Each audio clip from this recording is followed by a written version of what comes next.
We advocate for social, racial, economic, and environmental justice across Maryland. The goals of Progressive Maryland are around justice, social, racial, economic, and environmental justice in the state of Maryland. For us at Take Action Anne Arundel County, which is the name of our local chapter here, we also support that same mission. Take Action AAC is largely focused on citizen engagement. Sometimes that's engagement in the legislative process itself, so like testifying at county council meetings.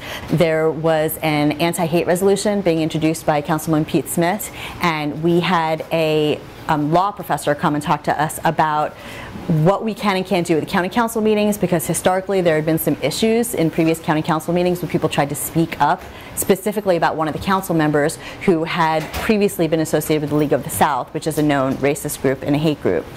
So we knew that was going to be a factor that night. So we had a law professor come in, talk to us, and then we all went to the county council meeting. And the county council meeting that night was standing room only, and it got pretty interesting. This week we have Represent Maryland coming. Represent.us is their parent organization, and Cristi Demnowicz is the chapter leader for the Maryland chapter. And they're going to talk about corruption in our government and the American Anti-Corruption Act.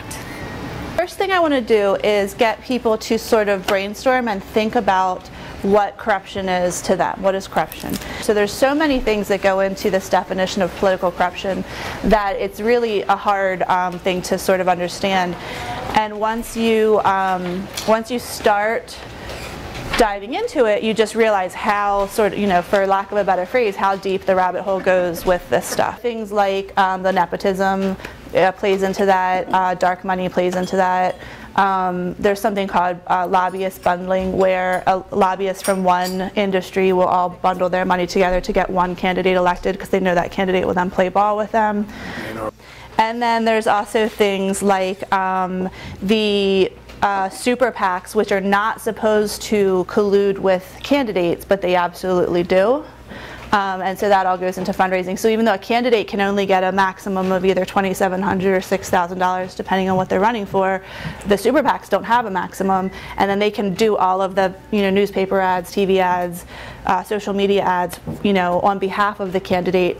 And they don't actually, they'll say, well, we are not actually working with them. We're just working to help get them elected. But they're actually working with them. Who's benefiting from this, right? People that are not sitting in this room are the people that are benefiting. People who are making decisions, pushing our country forward and pushing our politics forward, that are benefiting a class of people that is not the majority of the people in this country.